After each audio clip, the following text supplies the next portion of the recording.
How's it going, everybody? Welcome to the latest episode of Schmoedown Central. I'm your host, Brad Thomas, breaking down the week that what's in the Movie Trivia Schmoedown. Just one match to get to this week, so a short little video this week. Of course, nothing happening on Friday, so prepare for the live event next week, which we'll get into in just a little bit. But before we do that, let's get into what happened on Tuesday. So on Tuesday, we had Mark Reilly taking on Andrew Ghai. Andrew Ghai coming in with the 1-0 record, 1 knockout, while Mark Reilly coming out of retirement with the 9-4 record with 3 knockouts. And in round number 1, it was Andrew Ghai first to miss on question 2, but manages to tie it back up on question number 5. Each one of them going toe-to-toe, missing a couple questions each, and Andrew Ghai ends up taking the lead on question number 8 by a score of 4-3. Not the best round for Mark Reilly coming out of retirement, and Andrew Ghai a little down from his average against Dan Murrell. Round number 2, Mark Reilly up first and spins a big strength of hits in scores and soundtracks, but was not able to capitalize on it. Mark Reilly ends up only going 1 for 4 in the round, getting a possible 1 out of 8 points, thankfully not giving up any steals to Andrew Ghai along the way, but only managing to get it to a 4-4 tie midway through 2 rounds. Andrew is up next, and he spins the category of Christopher Nolan, decides to stick with it, and does quite well for himself in the category, going 3 for 4, getting a possible 6 out of 8 points, pretty much knowing everything except the amount of movies that Hans Zimmer had scored for Nolan, but still it gave Andrew Ghai a 10-4 lead at the end of 2 rounds. Round number 3, Mark Reilly up first, needing to tighten the gap as he's down by 6 points, and the first question he gets came in the category of Oscar movies and gets that question correct.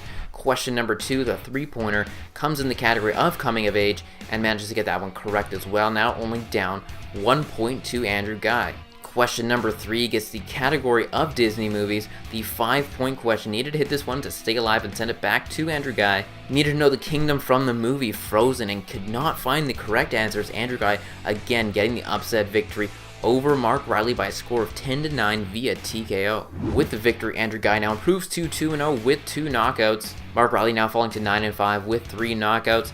Andrew Ghai, he goes 7 for 12 for 58% for questions he was personally asked, while Mark Reilly, he goes 6 for 15 for 40% for questions he was asked. A little bit of ring rust for Mark Reilly, and Andrew Ghai being able to capitalize, now knocking out 2 former champs. It'll get his chance at another in John Rocha. So there it is, Andrew Ghai does it yet again, defeating Mark Reilly after defeating Dan Murrell. Now he's got a chance at Rocha, and of course if he defeats Rocha, then he will play William the Beast Viviani for the title, and if he can do that, the only title holders he will not have defeated are Sam Levine, who's in retirement, and Christian Harloff, who's also in retirement. So a big feat for Andrew Ghai, but of course you got to get through the Outlaw next, and that'll be interesting to see if he can do so there. And of course Mark Reilly, well, he's teaming up with Andrew Ghai's partner Ben Bateman in the Anarchy Team Tournament, so we'll have to see if he can come together and make amends a little bit. I feel like he can work a little bit better with Ben Bateman, so that'll be interesting to see, regardless of the fact if they do get along or if they don't. And then I believe Tom Dagnino is their manager, so if that is correct, it'll be very, very interesting to see how he manages this team as well. But let's get into what's going to go on next week, since we only had the 1 match this week. So the event goes down tomorrow, but next week we will get our chance to see on YouTube Mara Knopik take on Jason Justice Inman for the Inner Geekdom title. Mara Knopik has been on a hot streak as of late, defeating the likes of Rachel Cushing to get herself here, and also Mike Kalinowski. Playing one of her better games in her previous match against Kalinowski, if she can get the victory over Jason Inman, it'll be a monumental feat, winning 5 matches in a row. I still believe Jason Inman is the more well-rounded competitor, but if Mara can get into her sweet spot with the categories that she knows, she can maybe shock the world. Of course, it's going to come down to those speed rounds, those betting rounds, yet again. But if Mara can capitalize in this speed round, know some of her stuff in the round number 2, and get a couple questions in round 5, I think we could be looking at a new champion, but it's going to be an uphill battle for her to defeat the likes of Jason Inman. And on Friday, we get our chance to see John Rocha and Dan Murrell team up in the Anarchy Team Tournament to take on Winston Marshall and Stacey Howard. What some would say the overwhelming favorite in the Anarchy Team Tournament, Rocha and Murrell pose a great threat, but Dan Murrell coming off a loss, we'll see how he does there. John Rocha not playing his best game in his most previous match against Ben Bateman, but if they can rebound big in this match, I don't see them losing to this team. But Winston Marshall has been pretty solid during his previous team matches, teaming with Eric Zipper. If he can step it up to the next level, and Stacey Howard could bring the type of play she had against Mark Ellis to take him out of the tournament last year, then we could be looking at another upset here. Whatever the case may be, we're sure in for a great live event. I'm very excited to see it all go down. Fortunately, cannot be there to see it, but I'm very excited to witness it next week.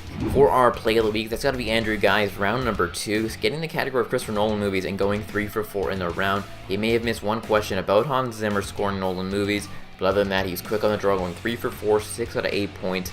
An impressive round 2 for Andrew Ghai that helped him secure the victory. As for our misplay of the week, that's got to be Mark Reilly's round number 2, getting the category of scores and soundtracks, what would be presumed to be a big strength of his, and only going 1 for 4 in the round, 1 out of 8 points. Not the type of round you want to put up in round number 2 when you can only bring it to a tie, and unfortunately that deficit was too much for Mark Reilly to recover. But since there's only one match this week, it's got to be Andrew Ghai as our player of the week, defeating another legend in the likes of Mark Reilly. He's got a chance to take out John Rocha next time, but it will be a tough task. But people started doubting him against Merle, they doubted him against Reilly. I don't know if you can really doubt Andrew Ghai anymore. That's what makes the Schmoedown so great, is that things can be unpredictable and people can go on these hot streaks and defeat some legends.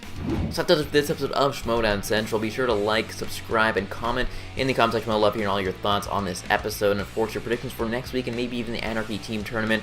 I'm very excited to see what goes down at the live event. Unfortunately, cannot be there like I said, but if you are in the LA area, definitely go support the Schmoedown, because I want to see this thing go global at one point. You meet me here up in Canada, would love to see it come at least nearby, maybe even Seattle where it's closer for me. But that does it for this week's episode. Again, subscribe for new videos each week. Follow me on Twitter at 94BradThomas or at Schmoedown to get up to date in the world of the Movie Trivia Schmoedown. And until next week, I will talk to y'all next time on Schmoedown Central.